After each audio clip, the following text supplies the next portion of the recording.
Hello, West Nile. Hello, Uganda. Hello, Africa. Hello, world. I'm very delighted to have you back to this podcast as we discuss the series that connects to gender-based violence. I hope you're doing well. I hope the week has been good for you. I hope you're counting your blessings. And we are right here at Also Art Studios at the heart of the of Leopard City. Arua, that's what they call it. So and in this weekly series, Voices Against Gender-Based Violence, we have explored a lot so far, and we are moving forward. Our aim has been to understand the perspective, this issue in different perspectives and different contexts. We want to know what people say about this and how they understand it, so that at the end of it, we'll be able to engage different people groups in this dialogue. Because we believe that speaking about some of these things is one of the ways that we can be able to influence change. So thank you so much. Thank you for being part of this. We are getting your feedback. We are getting your engagement. And we are so excited. Thank you, and keep them coming. So for today's episode, right from the start of this initiative, even before I, got my book and I got my pen and started writing Before Your Twilight Fades, one of the issues that kept coming up, connecting to the issue of gender-based violence, was culture. Many people alluded culture, and they related it so much, has an influence to gender-based violence. So today, when you're to look at our traditional customs, our norms, a lot of it has been tied to the reason or a justification for gender-based violence. And joining me today, we have our mama, a very respectable elder in the Lugbara community. She's also the Minister of Gender, Labor and Social Development in the Lugbara Kari, the cultural institution of the Lugbara people. She's also a lecturer, she's a teacher, and very influential when it comes to women issues, when it comes to cultural issues, especially in West Nile region. And she also has the take from both the local and the global perspective when it comes to women empowerment and our culture. I'm so happy to have you here today, Mama. I'm so grateful that you've been able to honor our invitation and you've been able to, be part of this discussion. You're welcome. Thank you for welcoming me. Yeah. So before we go forward, I know we have a lot to talk about. We have a lot to talk about connecting to culture, women, and how gender-based violence connects to all these. So she's very experienced, as you can see, very experienced. And before we go further, maybe if you could briefly introduce yourself, maybe where you come from. I love knowing, especially maybe the village, that kind of thing, because we are going to talk about cultural things. So we want to know that from, that perspective, a little bit about yourself, maybe your educational background. And yes, you're welcome. Listeners and viewers, I'm happy to be here, actually blessed. My name is Ezatia Suzan Andrua. When I give that name, Ezatia, people normally laugh. And after such a program, they tell me to change my name. Eza means to wait. T means the cows. So people said that by producing me as a girl, cows were wasted. Because before me, there were boys who were born, but unfortunately, they died. So when I was born a girl, my father's relatives said that cows have been wasted. That means, Ezatia, have we wasted our cows? I am by profession a teacher, but now retired. After retirement, God has been using me as a volunteer. And it's because while I was teaching, I was a volunteer with the Girls Brigade up to the stage of a commissioner. And what happened was, as we were working, we would see widows suffering, orphans. My interest was more on destitute orphans, no father, no mother. Looking after them was a problem. So I volunteered to help them. And from that time, some civil society organizations that work with people, decided to call me to serve as a volunteer. The first one was Care Uganda, Care International, which took me for a course to be trained in gender and development coordination. And after some time, I was requested to ask for leave without pay by Care, which was 3 years. And I served there for 5 years. And when I wanted to come back to teach, many people said, continue with what you are doing. And as an educationist, I had my papers. But to work with the people, I needed also some education. So I had to go back to Makerere University to do social work. So I'm an educationist and a social worker. And I continued up to now. And although I retired from teaching later on, people still call me as a volunteer, and I go out to work with them, even up to right now to refugee camps. So my experience has been that in a Lugbara culture, from the time I was born, that is 1949, I'm now 74 years, still young, 45 years old, from 50s up to 60s. This gender-based violence and domestic violence was actually, to me, these are rumors. Up to now, as I sit here, I've never been beaten by my husband, not even a slap. It's because of the way we were taught, the way we were treated. In a Lugbara culture, as early as 5 o'clock, you wake up, the girl goes to fetch water, boys go and look for firewood and so on. After that, they take their breakfast, which was called the power. You go to dig, and then you come back in the evening. And by around 6, when chicken are coming back home, elders sit with the boys. Men sit with boys, women sit with the girls, telling stories about animals and so on. After telling stories, food is brought. Each group eats. After eating, they begin teaching. They call me Susanna, you're a good girl. But when you go to grind millet and sorghum on hills, please, nobody should touch you. Nobody should play with you. Then on the other side, the uncles and grandpas were telling boys, the boys, your voice is now changing. Your beards are coming out. Don't touch anybody's girl. You must have a chicken, a goat, sheep, and so on before you talk to girls. So every evening, those lessons are taught. During funerals, after burial, girls are stopped. They said, you are not going because you have to prepare the grave. So they stay 3 days. And then a goat is slaughtered. Then you are given some pieces you go home with. Before you go back, you are where you are married. Your daddy comes and gives you a cock. If you came with a baby boy, they give you a cock to go back. You don't go empty-handed. If you came with a baby girl, they give you a hen. You go back to your husband's place. There's no cock, they give you smoked meat, which used to be put in the granary. You don't go empty-handed. Like white ants, they give grasshoppers, which are dried very well. You go home. So that parental teaching was every evening, and it helped us. And once they now begin to see that you are going to start your menstruation period, your aunties and your grandmother will come. They said, Susan, very soon you'll see some blood coming from your body. So this is how you dress. And those days, we didn't have clothes to put on. We were putting on leaves. After leaves, we started putting on something made out of banana leaves. One, a piece will be put here in front, another large ones behind. Then boys were putting on animal skins, which are softened very nicely. For dancing is different. For going out was different. But time came when clothes appeared. So we started putting on skirts, which were called mufunga or tanyura. A piece of cloth will be tied here. And this part will be out. And so no boy will touch you because the boy has been taught. Don't touch anybody's daughter. And then girls were also taught even how you sit. You put your legs together. So that training helped us. And when you are about to get married now, some lessons are given to you. Because you never saw your father and your mother fighting.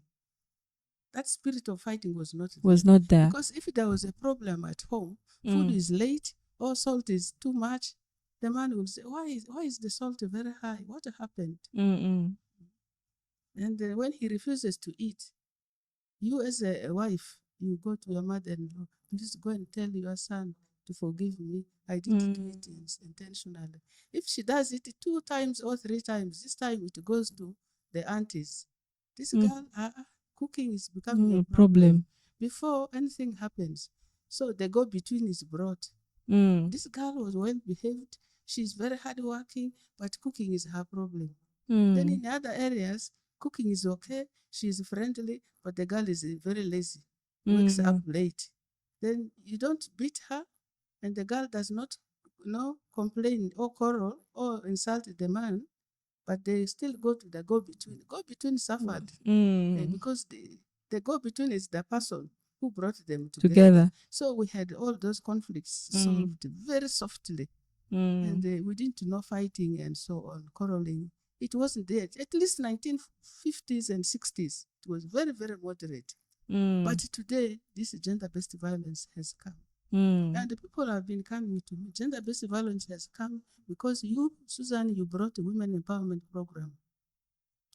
And partly I accept, because when the women empowerment program came, the concept was not well explained to the people. Yeah. People were talking about equality, women empowerment, and so on. Women now started rubbing shoulders with their husbands. The government says equality. I'm also a woman. I'm also this and so on. This is what has now come up to bring problems among women. Not knowing that, you cannot say a man is equal to a woman. A woman is equal to a man. No. For me, I'm special. I have breasts. He doesn't have breasts. He cannot compete with me. He can't feed a baby. I have a uterus. I can keep a baby here. For 9 months. On the other side, I can't make a woman pregnant because I don't have the male organ. He is special because he has a male organ. So each one of us is special. Me as Suzan, I don't want to talk about equality. I better talk about equity. Opportunity that God has given to us. No, my face is different. I don't have beards. These days, people go inject themselves with some chemicals so that beards come. The women want to change to become men. There are men who want to change to become women. So that the beards go away. They also plait their hair. They dress like women that I'm a woman. There are some women, as I have gone out of the country, there are some women whose breasts have been removed because they want to be men. So equality is the word that has also brought problems with empowerment. The concept which were not well explained. But we had to fight to go out to keep explaining people, women. The empowerment does not mean you should rub shoulders with but men. It's coming up now. So as a cultural institution, we discovered that in late 70s, 80s, domestic violence started becoming very rampant. We were wondering why. Others were saying it's because the women have now gone to school. They now know how to read English. They can now drive cars and so on. In the 80s, there were 4 of us in the whole of West Nile who were riding motorcycle. This is small Honda. There's one lady who has been a minister. She was the Women Empowerment Program. And we got problems because the insult was, how can my wife lift her leg up on the motorcycle? Because having worked with the care, you had to go in the villages. You park the car or the motorcycle in the sub-county, then you go to talk to the people. And it was an embarrassment. Again, if you are riding a motorcycle, sometimes the wind will blow away the skirt. You get accident. So we were putting on some trousers. They said, a woman to put on trousers. And in fact, I want to thank, up to now, I'm very grateful to my husband. He never complained. And he would tell his relatives, the money we are enjoying in this home is brought by this woman. I am a government officer, but the money I get is not even a quarter of what she gets with the NGOs. So we kept on moving.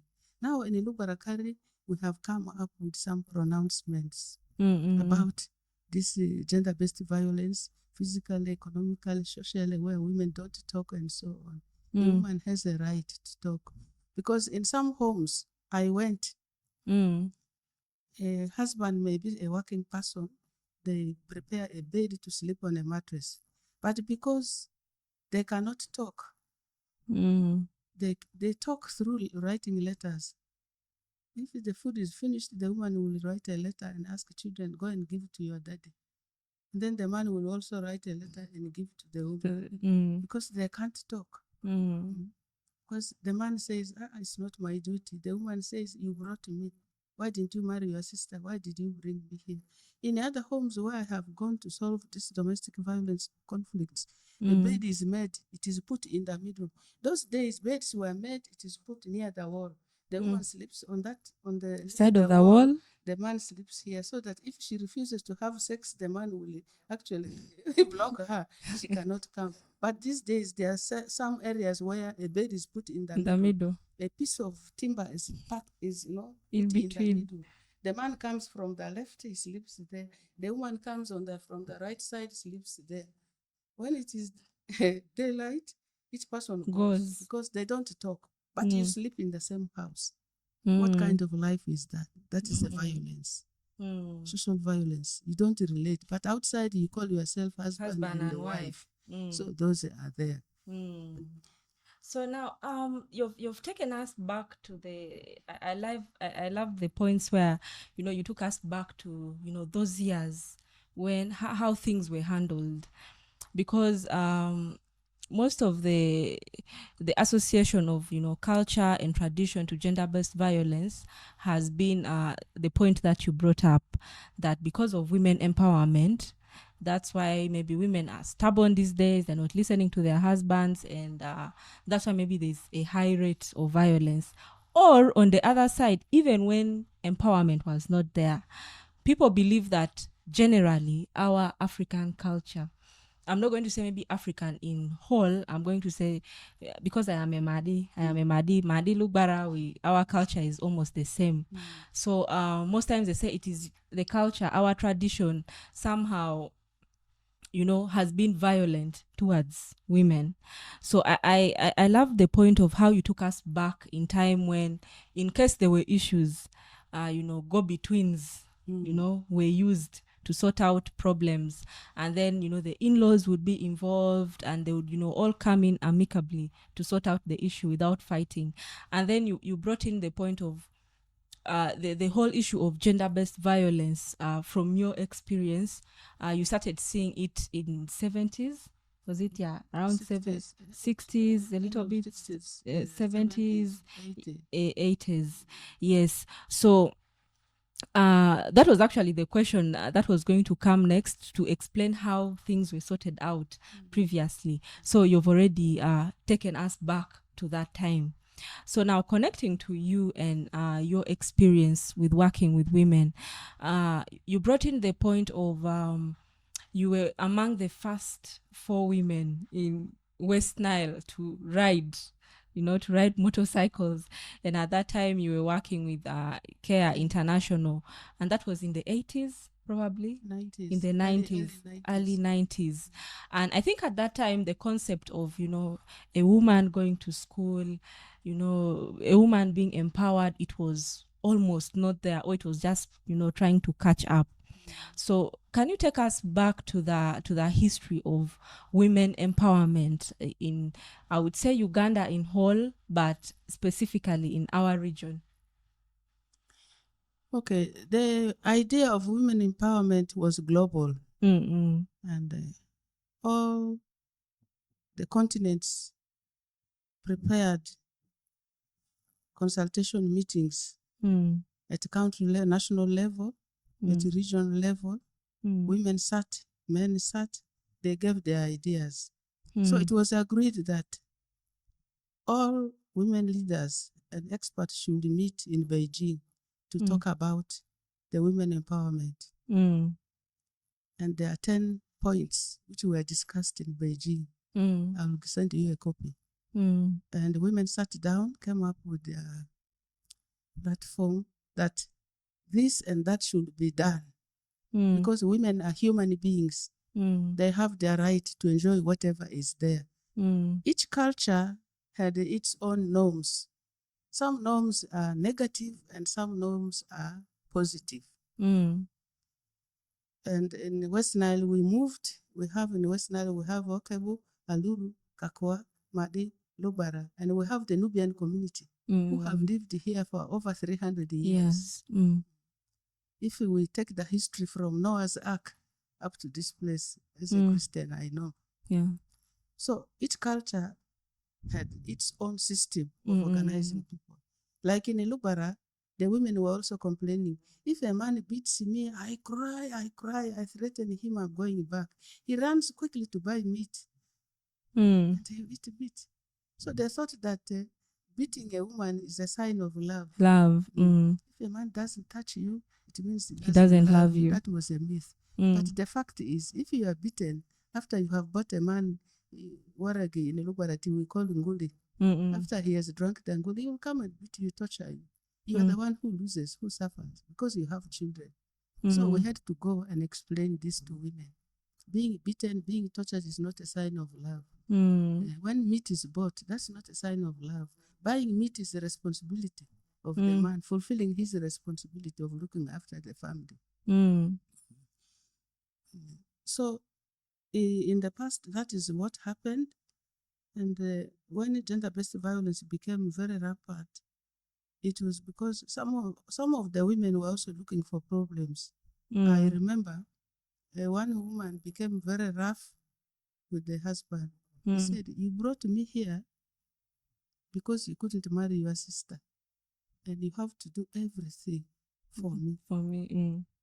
This man bought meat 1 kilo because there was chicken at home. And then the woman complained. In the other home, that man bought 3 kilos. Why have you bought only 1 kilo? For me. But there is chicken. There are other things. He got a piece of brick and hit the man. She got a piece of brick and hit the man? Hit the man on the head. The man died. Yeah, it has happened. Some women are the ones who cause that kind of...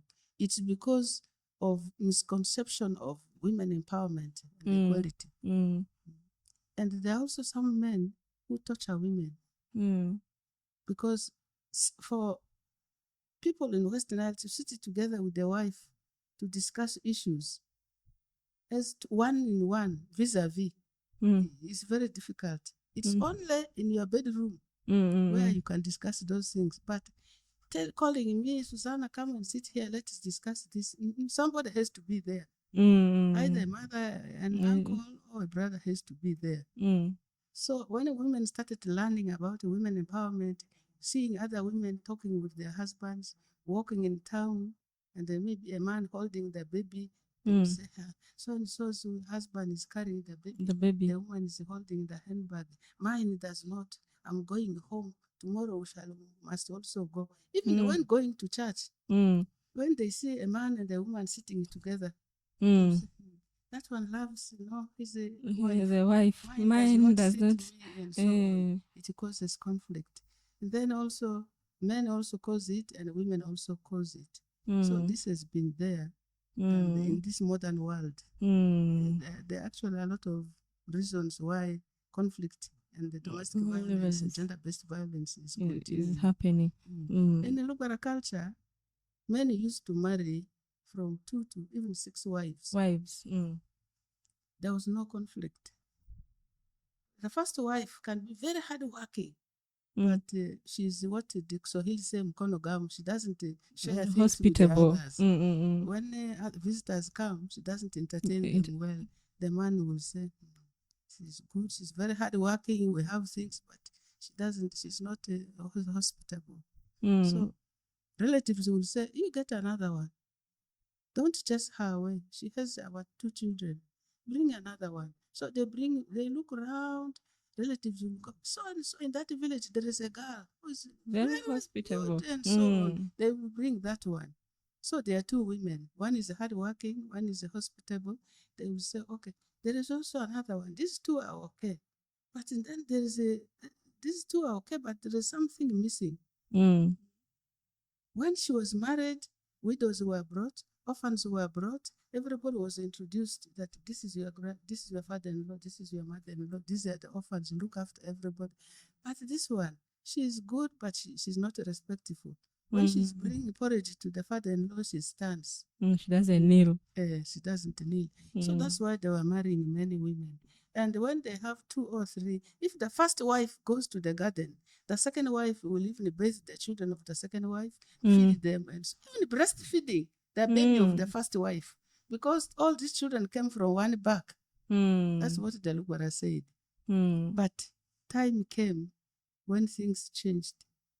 When the religious people came, they said, marry only one woman. One wife. So it changed the things. Violence started. Said, now I'm going to get baptized. Once I'm baptized, you are only for me, no other woman. So things changed. Violence started. It was only the Islam where you are allowed to marry. To marry. And there's a condition Muhammad gave. If you can treat all of them equally, but on this earth, you can't treat 4 people equally. That was a condition. So that's one of the areas where domestic violence, gender-based violence came. And the time came also, there was a problem where a woman would be appointed as a leader, say in a school, as a headmistress. Now everybody comes, madam, and you as a man, nobody calls you sir, but that causes gender-based violence. So you brought in the point of some of the aspects of culture that previously they were not problematic, but now when we're trying to embrace the Western culture a little bit, how it blended in, like the point of polygamy. That's where now a little bit of violence started to come, like the story you mentioned of the illustration of, you find a man having different wives for different reasons, then they used to live harmoniously, to the point of even the second wife maybe breastfeeding the child of the first wife. But now that is not the case, because people don't understand a lot about that. So when you look at our culture, as I had mentioned before, culture has been actually, I think until now, it is being attributed to violence. I have hosted several people, and even as I was doing research, one of the reasons why, when you ask, why do you think there's a lot of gender-based violence, people be like, our traditional, our norms, our culture is one of the reasons. So from your side, to what extent does our culture promote or fight gender-based violence? And what are some of the cultural practices from your side, with your experience as our mama, from your side, that you think maybe could be harmful in this modern world, has a perpetrator of, has a cause or something that influences gender-based violence, some of our cultural practices? Previously, in Lugbara culture, women used not to eat chicken. But in some areas, it's still up to now. When chicken is cooked, some parts are given to the men. Women can eat the wings and the others. That is still causing a problem. Then in women culture, as I told you, decision-making power is another one. A man is buying a piece of land. And he wants to register the land in his name, not in the woman's name. The woman is a witness. There are some women who have gone to school who now feel that on the land title, both the man and the woman's name should be there. But in most cases, the woman's name is just a witness. Even in inheritance, inheriting widows.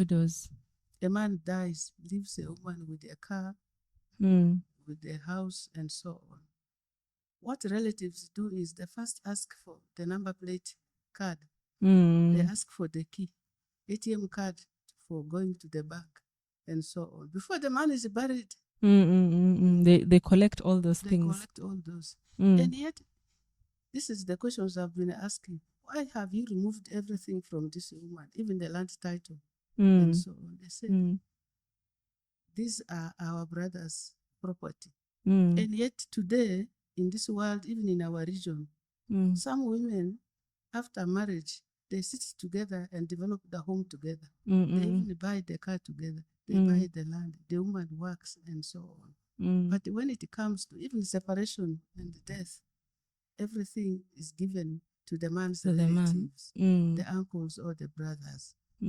Particularly when the firstborn is a girl, the girl is not allowed to own or to inherit those things. Those are there. In a widow inheritance, one of the brothers of the husband will want to inherit you. As a wife. As soon as the man is buried, he comes to you. You are still crying, you are still mourning, but he wants you. It causes no violence, because the woman is still crying for the man. Like in Lugbara, there was a woman whose husband had land, had animals, and so on. They were okay, they were living very lively with the children. And when he died, before even the man was buried, the relatives came. How many cows are there? How many goats are left? They wanted to count the cows, the granaries, and so on. The woman started crying, singing a song. And he came to the people who are digging the grave. He said, you dig the grave large so that you bury me with my husband. After digging the grave very large, they went and called the woman. You come now. You said that you wanted to be buried with your husband. Because people have taken over everything. He said, no, you just bury him. It was the mouth that was talking.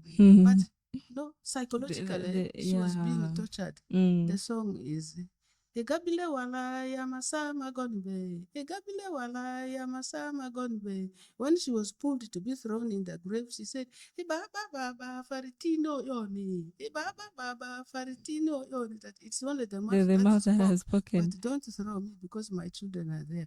So I'm explaining this because gender-based violence sometimes is caused because of losing a partner. And when I went to help such kind of situation, I told them the man has left children behind. She can't go with 7 children where she came from. Yeah. And when she came here, she didn't come with the children. The children belong to the man's clan. And they told me, we have heard you shout on the radio, you quarrel with the people, you go away. This car is ours. The woman didn't come with the car. This house is ours. Everything is ours. Again, I used the old system of bringing the go-between the relatives and so on. It was settled. So those things, they are issues.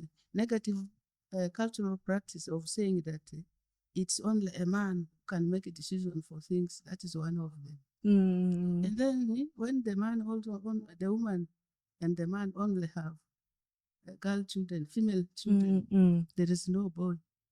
That's another area of conflict. They will tell her that you have produced oboloko. Oboloko is foxes which eat chicken. I'm a victim of that. My number 1 is a girl, 2 is a girl, 3 is a girl. But by God's grace, I got boys later after giving me leave for 6 years. I also come from a family of girls. So right now, what Lugbara Kari is doing, whether a woman is only giving birth to girls, that is nature. It's not her fault. And again, when a woman produces only boys, they say she's producing thieves. There's a woman who has produced 7 boys and only 1 girl. She was chased away. Because of producing boys only. That they are thieves. So people want a balance. They want balance, and the balance is not by the woman, by the man. So there are some negative cultural norms, like a woman should not speak during meetings. Those who are there, you don't talk. I remember one time when my second-born's marriage was being negotiated, people came and said, how can you give your daughter to a destitute orphan who has no father, no mother? No mother. They were in school together. They went up to university. They promised they will marry after getting jobs. And that is what I told them. Because if I didn't get a job as a teacher, I will not be what I am. And that's what they did. They married. I told them in the meeting, I know so-and-so has a daughter with the children here, the different mothers, the other one. But mine decided to bring the boyfriend home. And you are refusing to go. So my daughter, pack your things, let's go. The boys' people also packed their things. They started moving. He brought four cows out of 8 to a church. So they picked their cows, they were walking. And then my daughter and the boy were crying and so on. So when my husband's relatives moved away for about 1 kilometer, my husband came and said, Mommy, we are going to bring those people back. You come and talk. And this time, people allowed me to talk. Because first they said, how can a woman talk? They only introduced me as a mother, and you go away and cook. So I came. I said, it's not this boy who caused the death of the father and the mother. Where I come from, orphans marry. There are also girls who have no parents, no father, no mother. They also get married. So from today, if you think an orphan should not marry a girl from this clan, this must be the last. They said, she's now cousin. She's cousin us. She's cousin us. Because my husband allowed me to talk. I said, okay, the meeting is over. We are going. No girl in this home, in this village, should be married by an orphan. So religious people came. They discussed, we talked and so on. The marriage went on. Up to now, there are now women who can talk in meetings from that day. So the long story is about women not making decisions in meetings and so on. That is another one. Then another issue the Lugbara Kari has been also addressing about gender-based violence is child marriage. Child marriage. There are some girls who are just young, 14, 15, they are very hardworking. Somebody will say, I want this girl. She's very hardworking. Can you give her? And so on. Lugbara Kari says no. The youngest girl that can marry is 18 years to 22. Not until your breasts drop down. In Lugbara culture, no. We have seen it these days. Girls, as soon as they receive the menstruation period, the first one, I'm now a woman. I have experienced some issues where girls have been complaining. During the corona, a girl of 11 years old, that is in Vora, Ajia,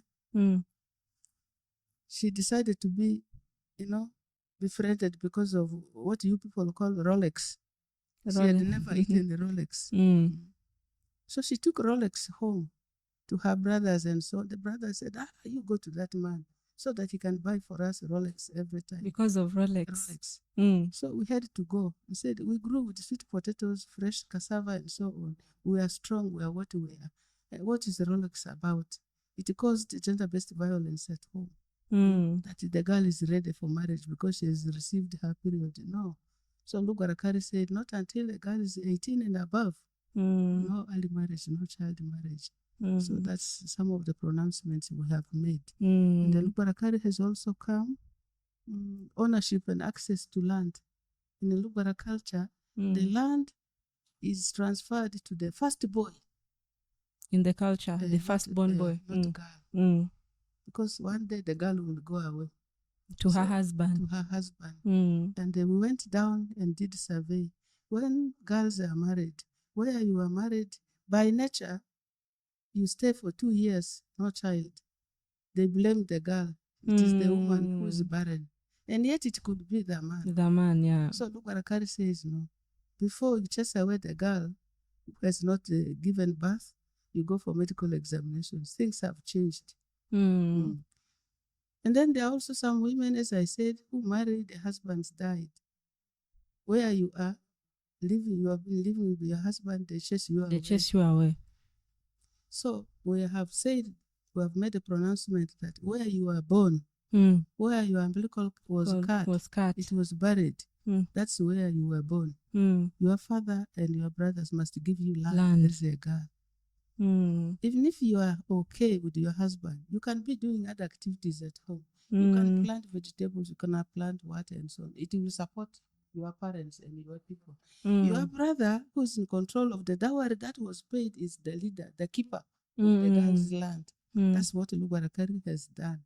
And it is working. Many people are now giving land to their girls. Because I had an experience. I went to my village, put up a building. As the front door, I wanted it to be a shop, the back ones, so that people can rent. I was told, you are already married. What do you Why want do you here? come home to compete with the boys? I stopped. I came back and bought a piece of land I built where I'm living now. But as I talk now, when people come to Arua Hospital for medication, where they are admitted, this is where they now cook. This is where they sleep. They now come, water, everything. They said, we want to thank you. I said, but I wanted to build there. I was not building for myself. The front doors will have been shops, so that my contribution for burial, for marriage will come from that building. There. But you said I'm competing with the boys, so do whatever you want. So they broke down the walls, because I had not they broke it. I had not it roofed. It reached the window level. So they have told me to go and build. I said, now at this age, how can I go and build? It's now. So my house is there. So control and access of land. So Lugbara Kari has got, in our constitution, land must be given to girls. Whether she's married somewhere or not. So that's those areas are there. There are many negative cultural norms that have been affecting women. Ownership, access, decision-making power, and then deciding on who to marry. Those days in Lugbara culture, recommendations were made. If I see a very nice boy digging, doing what, very hardworking, I wish that one could marry my daughter. And when others see a very hardworking girl somewhere, there's a girl somewhere.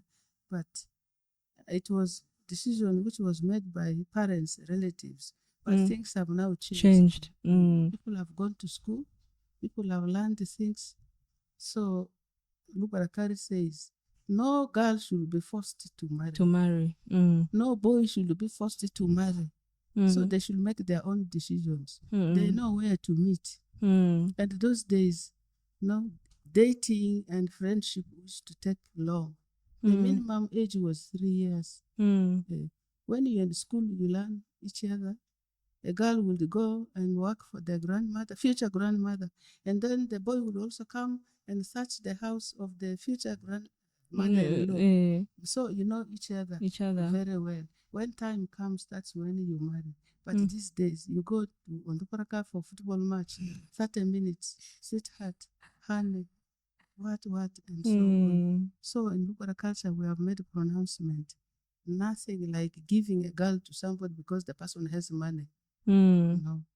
Also forcing a boy to go and marry because in that home they're hardworking. So freedom of decision making. So Lugbara Kari says no, because we have seen people forcing their daughters to marry people whom they are not interested. Yeah, and then if you find that you're forced to marry someone, you know that sometimes when something small or an issue that can be sorted out, you find that it can easily be magnified, and then you find there's no connection. You don't know how you mentioned how go-betweens used to be very active, sorting out problems, but now here you didn't know the person, you didn't know their character, and then now you're forced to stay together.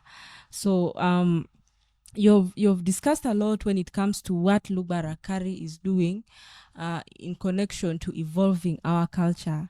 And I think one of the things that we would commend is, recognizing that some of our cultural practices need to change. Yes. Some of our cultural practices need to change. It doesn't mean that we say our culture is bad. No, you are right. Even when you're to look at the Western culture, there are things there that are also totally wrong. Exactly. So the fact that Lugbara Kari is trying to make our culture evolve, to get the better parts and make it better, and the parts that are not good, like how the forced marriage side of it, where women used to be inherited, they are denied properties. Now some of the pronouncements that are being made, yes. I think that is a positive note that we would like to really commend the cultural institution. Now, with your experience with your experience, you talked a lot, your experience with women empowerment, your experience with, Lugbara Kari in particular, the cultural institution, and your involvement with the community. You've worked so much with the women in the community, generally the community in whole. From your perspective, what looking at the current setting, what do you think tops has the causes of gender-based violence currently in our setting, with probably some of the case stories that maybe you have? What do you think tops the list? If you're to have a list of these are the causes currently, from your side, what do you think they could be? In West Nile, the problems that affect us generally, number one is poverty. Because since the time modernization came, as people called modernization. .com stage came, people now have smartphones where they watch things, how people dress, how people do their hair, and so on. Some of our girls also see these things. They would like to look like those girls. Some boys also want to look like those. Because a father cannot afford this thing. The girl is forced to go and look for money. And when the person goes out, that will cause, there will be sexual relationship with somebody who can give you. And then the girl comes home. Where were you? I went to see my friend. And I slept at their home and so on. When they go and find out she was not there, she was somewhere, conflict starts. First of all, the mother will not want the father to beat the girl. And if it is a boy, the father will not want the mother to say anything. Conflict is already there. You see a father and a mother disagreeing on how to discipline children. That one is there. Two. Okay, in poverty, Karamoja is number one, West Nile number two. Alcoholism. By God's grace, I am a trainer in Uganda small scale industry. We have been going to the factories where alcohol is made, cooking oil plus other things. Can you imagine? The people of West Nile are invited to go and taste the alcohol. They're invited as testers of the alcohol. Testers. Can you imagine? Which is very, very dangerous, and we're not happy about that. They used to come to Arua Park in Kampala, but these days they come to pick some from here. I have evidence to go and test the alcohol, if it is how it is working. And up to now, people are still drinking a lot of alcohol, knowing very well the dangers it causes, even children. And our people send children to go and buy alcohol. And sometimes after getting drunk, there is some little left. And go and throw this bottle. And the child will go and... We send children to go and buy cigarettes. And before the child comes home, the child also tests a little bit. Let me go and light. He tests there and so on. And our problem is parenting. We really need it.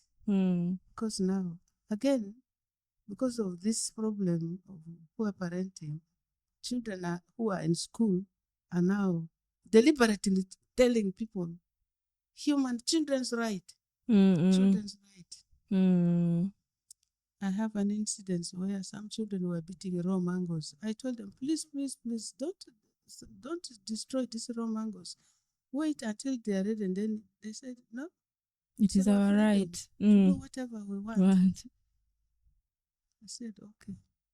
Where did you hear about this? Even in school, they teach about children's right. If I want to dress like this, it is my right. If I don't want to eat, it is my right. The problem still goes to explanations and creating awareness about the concept of what has been brought. The children's rights, human rights, women empowerment, and so on. The concept has not been understood well. We still have a lot to do. Good programs are planned.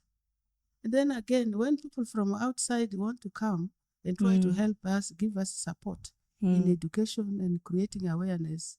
They do not involve the people in planning. They plan their programs elsewhere. And come and just we are coming to support the people of West Nile because of ABCD and so on. Do this, not knowing what is on the ground. For example, when programs come, they will give support to the whole region. And then the region will give support to the districts. The district will reach a sub-county program over. But they need the people who need the services. The grassroots. There's a weakness in that. We also need to work hard. But Lugbara Kari has been working in partnership with the civil society organization, international organization, even the government under Ministry of Gender, Labor and Social Development. We are now working together so that all these ideas are brought together, put in a line. Who can help where, do what, why, how, and so on. So that's where we are. So you have mentioned in the area of what tops your list. You have mentioned alcoholism, you've mentioned poverty, and some of the misunderstanding of the concepts that have come in. You find that the concepts are brought, they are not bad, but how they are explained and how people understand it is the problem. So I think that clearly shows us that when we are trying to adopt, as we are evolving, we need to first understand exactly the whole concept before trying to make people start implementing it. We need to first make sure that they understand it in totality. So, and because if they don't understand it, there's a little bit of misunderstanding from the different factors that are the parties that are affected, then you find that it can easily cause issues. Let me give you an example. For example, those days, as I told you, we used to wear leaves. These sides were open. We used to wear mfunga.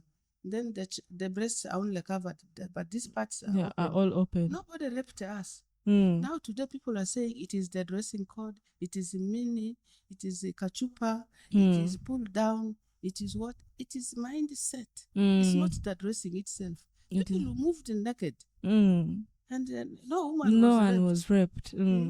So you can blame people for poor dressing, yes. But the system, the way of helping such people is there. Like in the church, people go, a girl puts on a very transparent dress. Inside the nikah is pink, but outside the transparent dress is white. The nikah can be seen. Sometimes people stop giving Holy Communion for such people and so on. But the ushers are there.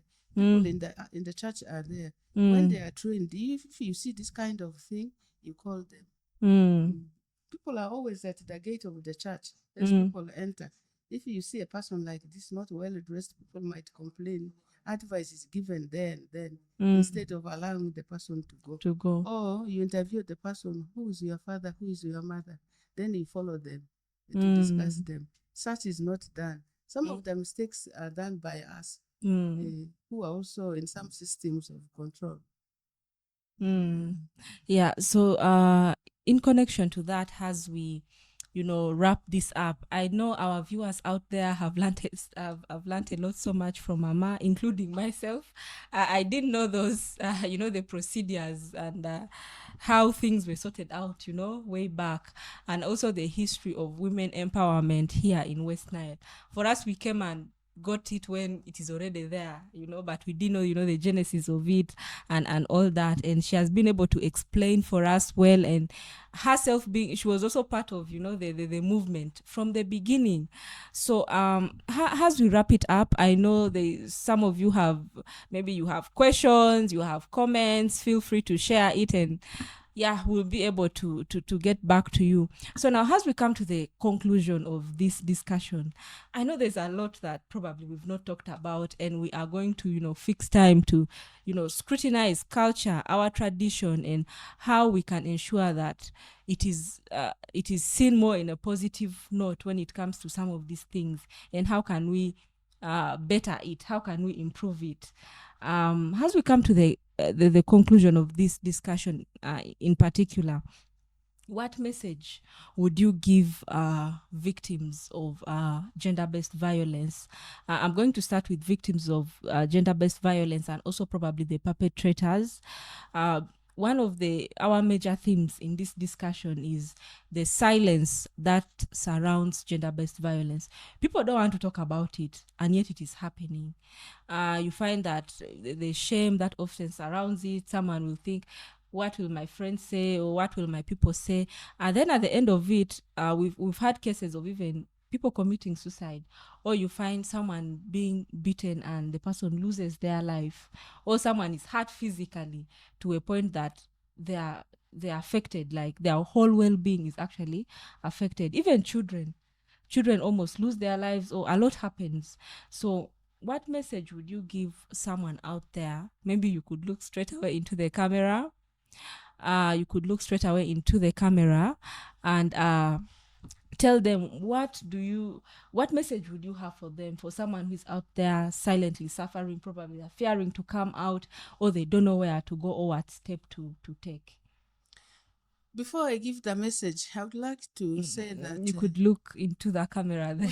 we don't work alone. We work with the civil society organizations and international organizations, CARE, CEFOD, Oxfam, many others. In each sub-county, we have champions who are there to help us. We have trained them through Oxfam, through CARE, how to reach the people. We work with the police. There is a gender and development coordinator in the police. SSP Jimmy Anguyo is there. We have a child protection unity. We have family protection unity. We have trained some religious leaders who are there. When there is a case of gender-based violence of any kind, you can reach the LCs. We also work with them. And then departments of Ministry of Gender, Labor and Social Development at sub-county level, even at the village level, they are there. Their volunteers are there. And then we have volunteers who are trained by FIDA. When there is a problem in the community, you go. First of all, when there is a problem, you go to a kuti leader. That means the household leader goes to Enyati leader. That means about 6 households come together. They have one person who has been trained. That person can now go to NCs, from there to sub-county where they are community development officers. Referral pathway through religious organizations, that is Anglican, Catholic, Federation of Pentecostal Churches, and Islam. We have trained them together with the NGOs. They have been trained as people who can help. So there are pathways which you can follow so that this gender-based violence is reduced.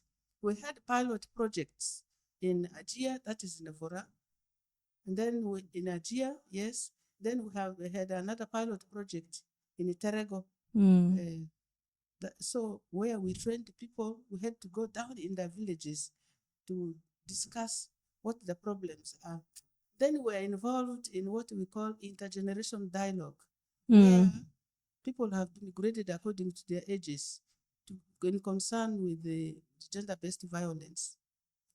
Like an elderly woman will pick a 17-year-old boy as a husband. Or an elderly person goes to pick a little girl because which doctor somewhere has said if you sleep with a little girl, you'll become very rich. That one is Lugbara Kari says no.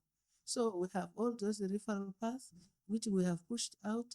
People are following. It has worked very well for 2 years in Iterego, Boriama sub-county, then in Evora, Ajia sub-county. So we have been waiting for support from the same NGO so that we can go out. As I talk now, last week we received some facilitation. From next week we are going out to Yumbe, to other districts, so that the flow of awareness raising and then also helping the victims. Because some victims would like to not commit suicide. They don't want to be ashamed in public. But we go out and do counseling and guidance, mediation and conflict management, so that they come back to where they are, to give them confidence and build self-esteem. And I would like to tell us that gender-based violence is very rampant. If you have a problem, don't keep it quiet. There are men who have been tortured by women. They keep it quiet because as a man, If you go and tell your friend that I was beaten by my wife, it is a big shame. And I also would like to tell women that we continue to tell you that economically be empowered. Don't wait for food, for soap, for oil, for mess to do your hair like mine from my husband. You do it. One day, God will help me. One day I will come with my husband and my children. You will see. When I go out of the country, I buy clothes for him and shoes. And people said, what's wrong with you? How can you dress a man? Why not? He's the father of my children.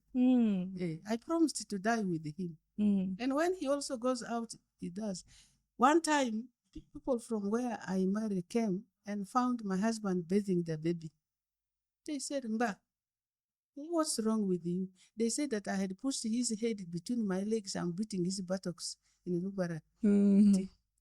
He said, no, mommy is making money for us to eat, to pay school fees. He bathed the child, he fed the child, he put the baby here, he sang a song until the baby. People refuse to eat food. This is too much. You're a husband, how can you bathe a baby? Now, has he changed him to become a woman? No. He is still the same man. So I'm asking all of you, once you are married, a man and a woman, you are 1 + 1 = 1 until you die. Girls are human beings like boys. Boys are human beings like girls. Let us unite. There are people who have, as I said, I'm telling you the truth, up to now, I've not been beaten by my husband. When he comes here, he has cars. I have a car. We walk in town holding our hands. And people say, what's wrong with Suzan? At this age, it's because we still remember the day we started. So love each other. Parents, please give good teaching to your children. You are accountable to God for having brought these children on earth. These children did not apply that you produce us. It is you. There was no referee. You were only two. You man and your wife, you are the one who produced these children. Please, let us look after our children. If there are any violence at home, let us look for a referral pathway. We solve issues amicably. So that when your day comes, you go in peace. Yeah, thank you so much, Mama, for that message. And personally, I have really learned a lot from you, and I hope one day, I really hope one day I'll be able to host you and your husband, because I think there's a whole story that we really need to learn from, because there are not so many women who can proudly come and say, and especially being, you're 70 and. For all these years, we don't have a lot of women who can come and say my husband has never beaten me. You find even someone of 1 year, even before marriage, women already being beaten. So and they're already fighting, or even men are also being beaten and they're already fighting. So that is a great example from you. Like personally, I've really commended that, and I've really learned a lot from that. And then I also want to thank Lugbara Kari as a cultural institution. This the system and the structure that you have set and how you've been able to explain it. I hope other cultural institutions. I know when it comes to West Nile, our cultural institutions are yet, trying to build up their stamina. We are not well established like other areas. So I hope other cultural institutions, whether Alur, whether Madi, whether Kakwa, and the rest are able to pick a leaf from Lugbara Kari. And to you, our viewers, thank you so much for being part of this discussion. I want to thank you for being, for taking your time and following this up. So on the comment section, what do you think is the connection of, culture and gender-based violence from what Mama has explained to us? What is your take on that? So in case you have any feedback, in case you have any comment, feel free to share that with us. Otherwise, we've come to the end of this particular episode, and I would like to thank our partners. Arua District Local Government. Thank you so much. Also Arts Studios, Mr. Brands, Kent Studios, and then Lenia Makeup Studio and Hikram. I think today I really look so, I like this. I was dressed by Hikram Fashion and Designs, and as you can see, we are matching with Mama in our African wear. So thank you so much for being part of this, and till We meet again next week.